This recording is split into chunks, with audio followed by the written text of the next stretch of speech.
Hey YouTube, Marshall here. Welcome back to the Realignment.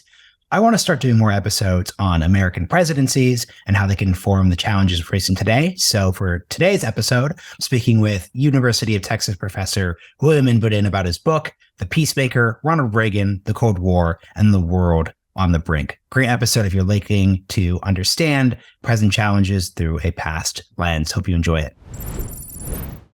William Inboden, welcome to the Realignment. Thank you, Marshall. Great to be with you. Great to speak with you too. Let's just start here. There are a lot of different competing and often contradictory assessments or conceptions of Ronald Reagan. On the one hand, America could say that he's the sunny optimist who sees us as a city on a hill. On the other hand, if you're coming from the left, you'd say that he's a neoliberal who brought market fundamentalism to America, culminating in the 2008 economic recession, et cetera, et cetera, et cetera. How would you sum up just the public conception before getting into your conception of Reagan? What is the public conception of Reagan right now? So, I think you're exactly right that there are competing narratives out there. And some of this will depend on what your politics are. Some of it, frankly, will depend on your age as well. Some people who have firsthand memories of living under the Reagan years as opposed to those who were, later generations who were born after him. And then some will depend on what issues you focus on. So for me, I primarily focus on national security. And within the national security community, there are debates about Reagan, but they're mostly debates about his national security legacy. Others, of course, who focus on domestic policy or on social policy might also have their own different sets of debates, if you will, such as on his domestic economic policies, as you mentioned. That said, it does seem, if you look at things like crude instruments like ratings of presidents, done by scholars, Reagan has been steadily climbing in overall public assessment of his presidency, where even more liberal scholars will usually see him as, a consequential president, a pretty great one. They're still reluctant to put him in the pantheon of all-time greats, of course, but a sense of, look, this is a two-term presidency. He leaves office with high approval ratings. His vice president is elected as his successor, almost a third term. The American economy was in strong shape. The Cold War ends peacefully. You've got the global expansion of democracy among previous right-wing authoritarian military governments in Asia and Latin America.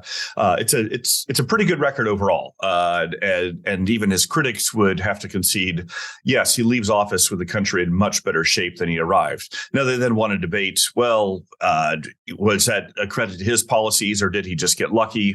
And were there negative downstream effects or unintended consequences of some of those policies? And you can debate that stuff. But I don't have a lot of patience for ones who want to, blame the 2008 financial crisis on a president who had left office 30 years earlier. So, for sure. And your conception of him then, or 20 years earlier. Sorry. Yeah. No, for sure. And then to the title of the actual book, your conception of him is as the Peacemaker. Explain that. So, I got to say, I get that title from Mikhail Gorbachev. So in the epilogue, there's a very touching scene where Gorbachev pays a surprise visit to Reagan's memorial service. Reagan has just died. His body is lying in state in the casket in the Capitol Rotunda. And Gorbachev flies from Moscow to pay a surprise visit to pay tribute to him. And then, says to the press, Reagan was a great peacemaker. And Reagan had wanted to see himself as a peacemaker as well. But the fact that his, if you will, main rival, his Soviet counterpart, Mikhail Gorbachev, called him that, I think that carries a lot of weight. But peacemaker itself is a very ambiguous, somewhat amorphous term, and in Reagan's conception, he very much wanted to bring the Cold War to a peaceful end. He wanted to bring peace to the world. He wanted to make peace, but he wanted to do it on terms favorable to the United States and favorable to the cause of freedom. And so that's why his mantra was peace through strength. And he focused, on restoring America's military strength, restoring our economic strength, restoring our diplomatic standing. He's very focused on diplomacy. But for him, it's how do you have effective, strong diplomacy, backed by military power and economic power and moral capital as well. So I was comfortable titling the book "The Peacemaker," if that's the tribute that his main adversary paid to him on his death. But some early responses to the book have been skeptical of the title, and I just say, well, hope you read the book and then see if it convinces you, or at least read the epilogue, which lays out some of the themes of the title. For sure. A question to ask then is, especially for younger listeners such as myself, born in 1992, so even after I was born, the world of 1979, 1980 was already moving deeply into the past on a couple of different levels. Describe the international scene of 1979 to 1980, when Reagan obviously is about to come into office in that next year. Yeah, no, this is a great question, Marshall. And I myself, I just turned 50. So I grew up in the 1970s and 1980s. And so these are my, I'm in junior high and high school during the Reagan years. So these are my formative years. And so I have, firsthand memories of this. But it's interesting in doing the book, to go back and do historical research and try to recreate that time, but also compare it with my own memories. So the late 1970s were a terrible time for the United States. Our country's had a rough run the last decade or so. I'm not getting political here, but just with, the economic crisis and failures in the Iraq and Afghanistan wars and a divided country, right? I mean, wherever you fall politically, no one would say the United States is doing really, really well right now. It was much worse in the late 1970s. Our economy was a mess. You had the phenomenon of stagflation, which was high unemployment combined with runaway inflation. You had, miles long gas lines at every gas station because the United States was producing very little of our own oil and gas. We were reliant on the Middle East for oil and gas. And the Arab countries, OPEC, had imposed a massive oil embargo on the United States, frustrated of our support for Israel. So it just makes us look weak. You've got 55 Americans held hostage in Iran by the radical, Iranian regime, which had just taken power, and the Soviet Union appeared to be ascendant. Communist regimes had won victories in South Vietnam, in Ethiopia, in Angola, in Nicaragua. Communism is ascendant around the world. And then the Soviets had just invaded Afghanistan and seemed to be, further on the march. And so the United States seemed weak, demoralized, decrepit, and our country had just lost faith in ourselves. One other thing, it just bears mentioning, on the office of the presidency was really weakened. In 1980, it had been 2 decades since the United States had a single president complete 2 terms. People thought the office of the presidency itself was broken. So Eisenhower had been the last 2-term president, way before both of our time. After that, Kennedy had been killed by an assassin. LBJ was crippled by Vietnam and didn't run for re-election. Nixon has the Watergate scandal, resigns in disgrace. His unelected successor, Ford, tries to run for election, is defeated by Jimmy Carter. Jimmy Carter then gets defeated by Reagan. So those are all the challenges that Reagan inherited. It seems like the Soviet Union is winning and America is losing, and there's no way forward for America to win again. I want to do a quick sidebar because this anecdote from the book does the useful task of helping us blend together the past, present, and future, which is kind of difficult in a history interview. I don't want to just get you to recount, okay, then what happened, and then what happened, and then what happened. Purchase the book, everyone. You speak about a Hal Brands, great guest, was on the podcast earlier this year, quote, describing how the 1970s, funnily enough, within that period of difficulty you're describing, there actually were a couple long-term trends that signified that the environment that Reagan, George H.W. Bush, then Bill Clinton were able to preside over was going to move much more in America's favor. So let's talk about that for a second, because I think that dynamic of there are these short-term disasters, but focusing on long-term strength should be useful for folks looking at the 2020s. So talk about that 1970s, like what were the long-term trends that mattered? Sure. Yeah, this is also really important because these long-term trends, which Hal's, I'm glad you've had him on the show. He's a dear friend of mine and great colleague.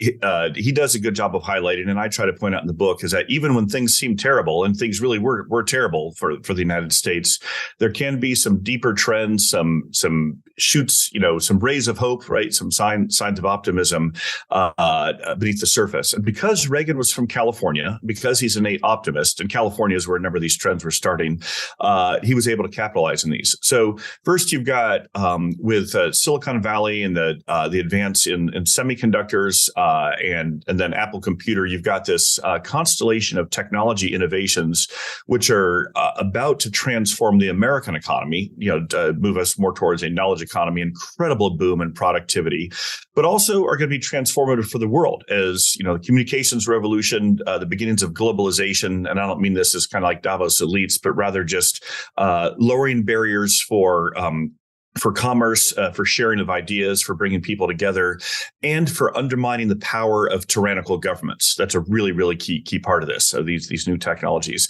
those had been developed in the late 1970s, and Reagan recognizes those, and he and his economic and foreign policy teams take advantage of those. Then you also had some larger structural economic trends. Led partly by Paul Volcker and tightened monetary supply, restoring some sense of value to the dollar. It's short-term pain with the really high interest rates, but alas, realigns the dollar with a real sense of value, and in turn restores the dollar as the primary global reserve currency. The dollar had also had a tough run in the 70s. It takes a while for that to translate into real gains for average American pocketbooks and restoring purchasing power as one. And then the rise of transnational NGOs and human rights movements. Because, a lot of the story in my book is, of course, Reagan's success in helping bring down Soviet communism and the Iron Curtain. But also during this time, and this is a really important part of the story, the Reagan administration is supporting and encouraging right-wing authoritarian military governments to democratize, to do so peacefully. And I know democracy promotion has gotten a bad name in recent years and seems like it hasn't had successes. But because Reagan and his team were able to recognize these new trends of student groups, of activist groups, of NGOs behind the Iron Curtain, but also in places like South Korea and Taiwan and Philippines, which were American allies, but right-wing military dictators at the time, as their people were developing new organizations of citizen action and activism, and wanting more voice in their own government, wanting to have the possibility of self-government. American policy was able to capitalize on that as well. So even though my book focuses on the leadership and agency that Reagan and his team showed, they absolutely benefited from some favorable structural trends in the international system. But those trends can be there, and you can have a bad policymaker who ignores them or tries to reverse them too. So that's why I want to give them some credit. I will say one other thing just to connect our previous the 1970s until now. Reagan's campaign slogan when he launched his presidential campaign in November of 1979 was, wait for it, "Make America Great Again." So I think we've heard that one before, but anyway, that's what his slogan was. So that captures the despair of the time, but also the hope for better days. Make America great again. For sure. And I'm curious about something you referred to as innate optimism. I'm curious what you think about the idea that sometimes innate optimism is a good thing. Sometimes it's a bad thing. Is that an example of innate optimism meeting a specific moment in American history where you have both the international scene, the set of ideas that Reagan embodies, but then also those long-term structural changes? Because one could say, well, Jeb Bush tried to do a optimistic 2015 campaign, but that didn't quite meet the valence of that political moment to the same degree. So just talk about optimism and how you think about its relationship to policymaking and opportunities in the political sphere. Sure. Yeah, there's a very important question. A few strands I want to bring together there and describe it, because Reagan absolutely was an optimist, but I want to describe what it meant. First of all, some of it just comes from his own very hardscrabble personal background. So he grows up lower middle class at best, really quite impoverished at worst. At times his family would go hungry. His dad was a raging alcoholic, couldn't keep a job, was really abusive, very dysfunctional family home, a lot of moves. This is not a stable, nurturing environment. And yet, partly because of his mother's Christian faith, partly just because of Reagan's character, and certainly through a lot of his own effort, he was able to rise up to considerable professional success, as a Hollywood actor. So he leaves, the rural Midwest where he's from. He, discovers new life and new possibilities in California. And for him, it was his personal story, but also his personal success showed the possibilities of America, right? So he very much believes in upward mobility. But sometimes this optimism could get him in trouble in office, is when he would be somewhat deluded about some of his bad policies. The classic one being the Iran-Contra scandal, when he tries to trade arms for hostages to the Iranian regime, and it doesn't work, and it breaks the law, and it's very, very demoralizing. And that's where sometimes his optimism would just make him rather deluded. But to your question about his optimism in the political moment, it's a very interesting counterfactual. What if Reagan had actually won in 1976? Because he did run for president in 1976. He challenges Ford in the primary. It comes down to the Republican convention. It's the last truly contested political convention in American political history. Reagan loses by just a few delegates. What if he would have actually won? I can't really say, but to speculate, I'm not saying he would have had a failed presidency, but I don't think the moment was quite right in 1976 for his preferred policies and his optimism and hope for a better future. It seemed like so many of the negative structural forces still had to play themselves out. Perhaps we can say in God's providence, or as the turn of fortune or fate works, whatever your worldview is. In 1980, the man met the moment, and 1980 was that right time for Reagan's optimism and hope for a better future, and the policies and strategies he had to implement that to come along with circumstances changing, where finally there's a possibility of the United States having a better path forward. So a couple questions, speaking of policies and strategy, put on your most professorial national security, international relations hat. What is grand strategy? Like, what does the term mean and signify? Yeah, no, it's a great question, Marshall. And I'll first say that show me 10 grand strategy scholars, and I'll give you 20 different definitions of the term. Right? Okay, so everyone has their own definitions. It's very contested. For me, it comes down to using all elements of national power for a broad, far-reaching strategic goal. Okay, so it's not just about military power. It's not just about bilateral relations with one country. So in Reagan's case, his grand strategy was applied to winning the Cold War on peaceful terms. And that, of course, entailed the collapse of Soviet communism, but also meant avoiding the Cold War turning into a hot war, avoiding nuclear war. And it meant, and this is a key part which doesn't always get appreciated, but I hope I tease out in the book, the global expanse of democracy and market economies, kind of the expansion of the free world as well. So for Reagan, it's not just about ending the threat from Soviet communism and ending the Soviet regime, but also bringing better lives and better systems of government to the peoples of Central and Eastern Europe and Asia and Latin America as well. So it's a pretty far-reaching visionary goal for changing much of the world for a better place, to a better place, all in service of American interests. And we can talk about the details of how he pursued that. Sometimes it was using quite a bit. It was using diplomacy. Sometimes it was using economic instruments. Sometimes it was using information warfare. Sometimes it was his speeches and his rhetoric. And of course, the military modernization plays an important role too. Yeah. Before we get into the specifics, I'd love to get your thoughts on a contradiction when it comes to Reagan. Like, as you note in the introduction, Reagan is not an intellectual. Mm-hmm. And when we're using these terms like grand strategy, and you are articulating Reagan's approach, it's very intellectualized, it's very serious. There are different planks. Mm-hmm. I don't think it's a particularly partisan statement to say that after Reagan's presidency, presidents of both parties really struggle with this grand strategy question. George H.W. Bush literally has the quote where he says he's not great on the whole vision thing.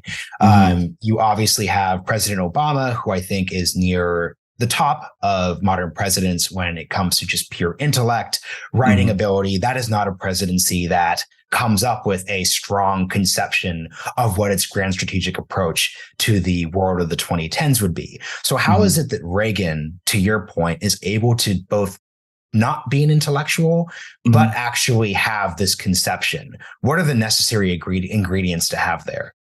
Yeah. Well, first to clarify some terms, you're right. And I say it in the book, he's not an intellectual, but he is a man of ideas, and this is key to understanding his grand strategy, which is why I want to stress that. And how do I distinguish? I guess I would think of intellectual as someone who only inhabits the realm of ideas and is only concerned with ideas for their own sake and some of the more arcane details and minutia of different schools of thought and so on and so forth. Someone who inhabits the world of books, which your listeners can't see this, but you and I can both see as we're recording this. We're sitting in front of big bookshelves, right? So we're both intellectuals.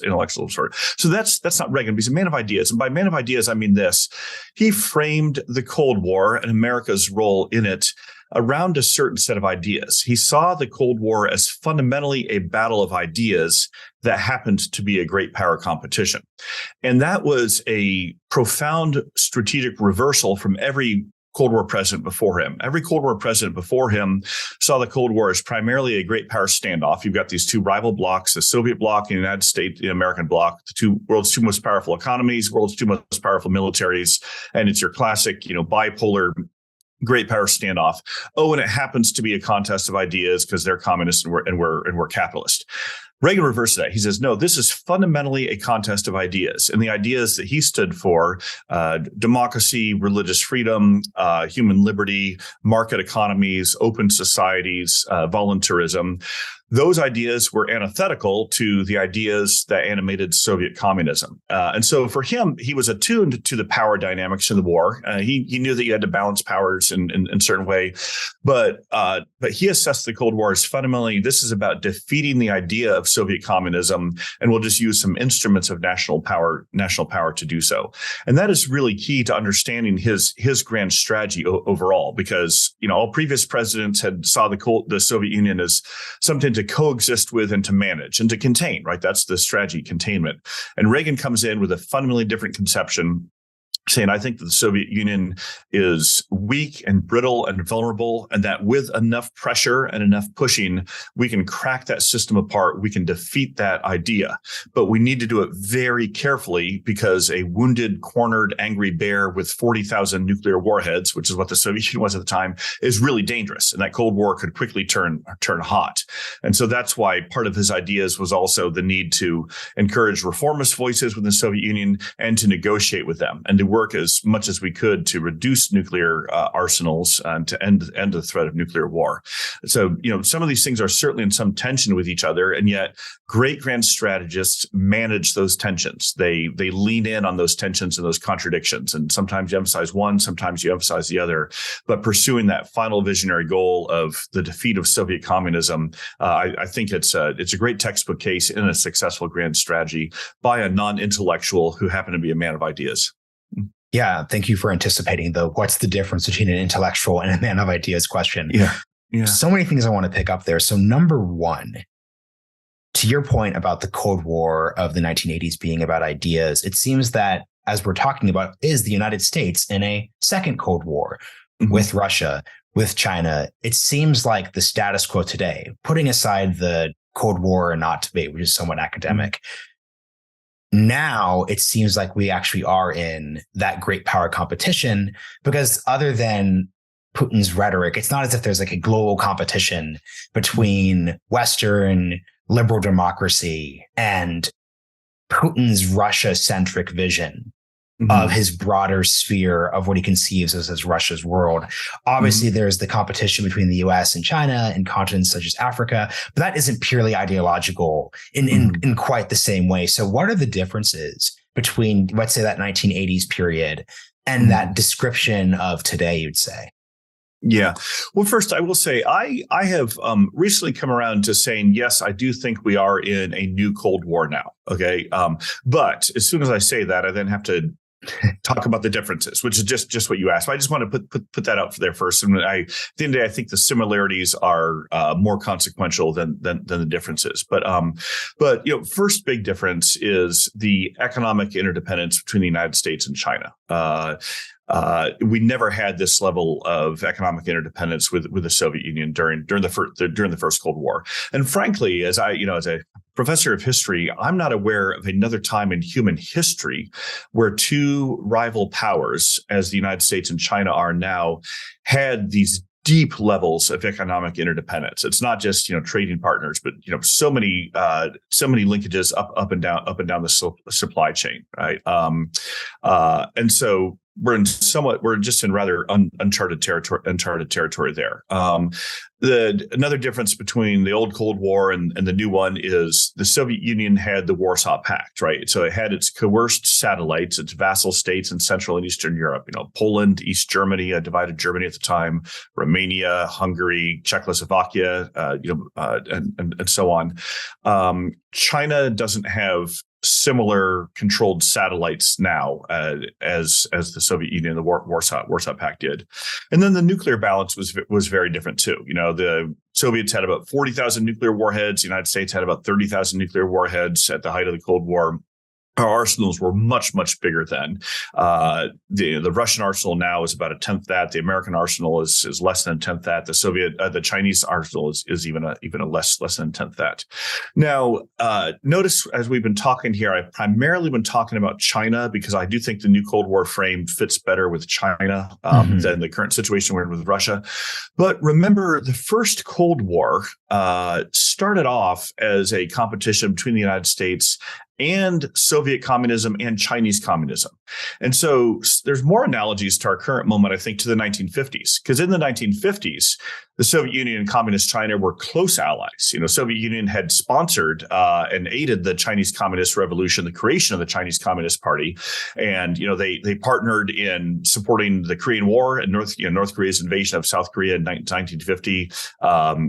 They were deeply connected. And the current partnership that we're seeing between China and Russia is the closest it's been since those 1950s. So in that sense, the fact that we're looking at a partnership between China and Russia today, that also does have very close parallels to the first Cold War, just to an earlier phase in it. And of course, with Nixon and Kissinger's opening to China in 1972, that's when the United States was able to help peel away China from its partnership with the Soviet Union. And China became an important partner for the United States in the 70s and 80s in helping to counter Soviet power. But again, that only happened after the Sino-Soviet split, after China and Russia had literally gone to war with each other in the 1960s. And so hopes we have today of splitting Putin and Xi Jinping, look, I would love to see it. But the circumstances are not right yet. We need to see more tensions between them first before there's a crack that we can try to exploit. So American policy today, I think, still needs to focus on countering and containing both Russia and China while we look and wait for an opportunity to perhaps split them apart. It's interesting. Your description of Reagan's objective as a negotiated surrender of the USSR made me really think about another difference between today and that 80s period, because to your point about the Warsaw Pact, when Reagan uses the phrase like the evil empire, like empire is a useful conception of what the Soviet Union was. It wasn't just the Warsaw Pact. You obviously have, Kazakhstan and Belarus and Ukraine, constituent republics. Georgia. So another way of summing up the 20th century, it was the defeat of global empire. The Soviet Union, and I can't remember the author, but there's a book called like The Last Empire. So when we're looking at our conceptions of Russia, China today, those are nation states.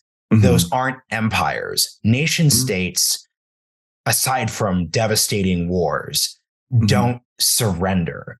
So how should we think of like the differences in how it should conceive anyone trying to think of our grand strategic goals today? Yeah.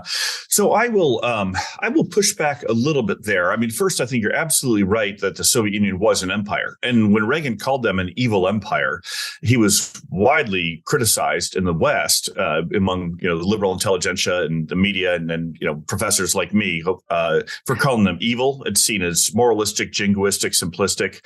The Soviet Union was outraged that he called them that. Not because he used the word evil, but because he called them an empire. Because, communist ideology claims to be anti-imperial. They were saying, we are the answer to capitalist imperialism and capitalist exploitation, and we're not an empire at all. And so for him to say, no, you are an empire, and they were for the reasons you just laid out, that's what really struck a nerve in the Kremlin.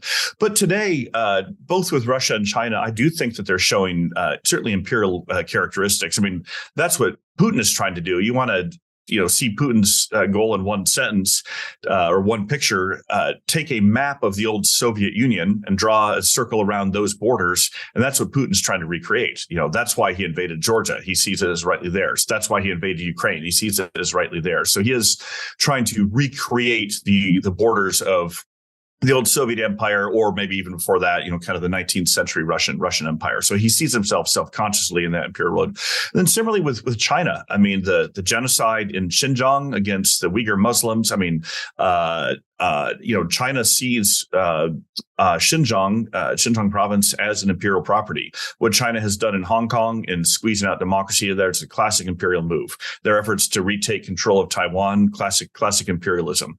Their annexing of these islands in the South China Sea, classic imperial move. And their efforts for more political and economic control with their Belt and Road Initiative. It doesn't involve formally invading and conquering those territories, but it involves classic methods of imperial control, which is, the debt trap diplomacy, where you now basically control Sri Lanka because you have put them in such debt from an ill-conceived port there. So I actually do see some signs of imperial behavior, but coming back around to Reagan's strategy of the negotiated surrender with the Soviet system. He wasn't looking for Russia itself to surrender. He just wanted the end of that Soviet system, of the idea of Soviet communism. So today, I think the closer analogy, and it may or may not be realistic, but I think it's worth at least put on the table, would be the end of the one-party monopoly on power that the Chinese Communist Party has, right? I mean, because that is Xi Jinping's core goal, more than retaking Taiwan or anything like that. It is holding on to that monopoly of power for the Chinese Communist Party, and that is his claim to legitimacy. That is all that he really fundamentally cares about, and I think it'd be worth the United States challenging that claim. So 2 last but big questions in our last 5 minutes here. So I'll give you both of them. Run away with it. So Number one, it's not just Reagan. It's not just, we Americans who are looking at Reagan's legacies and his policies for lessons. It's obviously the leadership of Russia and the leadership of China. Mm-hmm. What lessons, and this is very explicitly stated in the Chinese conception, were taken away from this period, aka Glasnost and Perestroika weren't great ideas if you're in the CCP. What do they think about this? And the second question would be just wrap on Reagan's thoughts or next steps for folks when it comes to nuclear weapons, because that's also something which I just noticed young people in general feel that's a new era. I'm thinking about MAD and nukes and Putin. Just those 2 questions. Yeah, sure. Boy, big stuff. All right, I'll try to take them. I'll do some top line stuff, and your listeners are free to we'll come back on. We'll do a follow up, right? Yeah. First, one reason why I am comfortable now calling our new era with China and Russia a new Cold War is because that's how China and Russia see it, and they see it in part because both Putin and Xi Jinping have studied carefully the collapse of the Soviet Union and the end of the First Cold War. And for them, there's a few lessons they take away. It's very much a cautionary tale. The first one is don't allow independent religious activity. The Chinese Communist Party in particular sees the role of the Catholic Church, of Jewish refuseniks, of evangelical house church pastors throughout the Soviet Union, behind the Iron Curtain in the Warsaw Pact countries, as playing a very big role in the collapse of communism. And I think they're right. It did. If anything, they may even exaggerate some. So that's why Putin has really renationalized the Russian Orthodox Church and doesn't allow much any other independent religious activity, and why China has so clamped down on independent religious activity. Another lesson for Xi Jinping is don't lose your ideological zeal. This is why he has brought, Xi Jinping thought back. This is why he's kind of revising and updating the cult of Mao, if you will. This is why Putin also makes appeals to Soviet greatness and to Stalin, is they are worried that their people are losing faith in their authoritarian systems. And they worry that Gorbachev let the Soviet people lose faith in the system. And they did. Now, that's not so much Gorbachev's fault. It was the system's fault, right? It was a wicked and rotten system that no one could keep faith in. But this is why Putin and Xi Jinping are willing to downplay economic growth. That for them, they're not materialists. They don't see that as the end all and be all. They're willing to take some economic pain if they can do it in the further of creating more loyalty to the system or to the party and keeping that faith in the cause. So that those are other lessons. We could talk more about others, but I want to come to the nuclear one. The nuclear question now, it's really interesting because after the Cold War, even though the United States didn't eliminate all of our nuclear weapons entirely, we have, over the last 3 decades, slashed our nuclear arsenal to about 1/10 the size that it was in the Cold War. We're now down to about maybe 2,000 strategic warheads, and then some tactical nukes as well. And we had, want to say maybe 30,000 at the height of the Cold War. So 1/15 now, right? Just a dramatic cutting of, and nuclear weapons just have not played a significant role at all in American strategy since then. They weren't a part of the War on Terror. They weren't a part of the Iraq War, Afghanistan, so on and so forth. But they are really, we are now realizing anew the importance of a strong nuclear deterrent. We desperately need to upgrade our arsenal. We're still using missiles designed in the 1970s, right? The Minuteman III, and similar with our most of our other warheads are older than you, older than me, and China is on a massive nuclear modernization and expansion, and Putin is as well. But we also need to recover the doctrines and ways of thinking about these things strategically. We can't just dust off the 1960s mutual assured destruction playbook. But finally, going back to the Reagan legacy, he had a very sophisticated nuclear strategy, which, if I were to, distill it down, it was build up so we can build down, right? He wanted to eliminate all nuclear weapons, but before he could get there, he first needed to restore the strength of the American arsenal because he wanted to eliminate the threat that those weapons had to counter, of course, Soviet communism. And this is why he pursued his strategic defense initiative, missile defense. And it was ridiculed at the time, but it played a key role in forcing Gorbachev to come back to the negotiating table. And frankly, those ideas and those technologies are playing a very key role right now. When you look at the missile defenses that Israel is using, when you look at the missile defenses Ukraine is using, when you look at the missile defenses the United States is deploying against the Iranian and North Korean nuclear threats, we have Reagan to thank for that. But they are not going to be adequate against the Russian and Chinese nuclear arsenals. And that's where we need to do some really aggressive and sophisticated thinking and put some new systems in place as well. That is an excellent place to leave it. The book is The Peacemaker, and I just want to say I read a lot of these presidential biographies. This was incredibly well written and actually very compelling and interesting and not just dry history. So I cannot recommend it enough. Everyone, it's available in our bookshop or everywhere else you can find your books. Thank you very much, Marshall.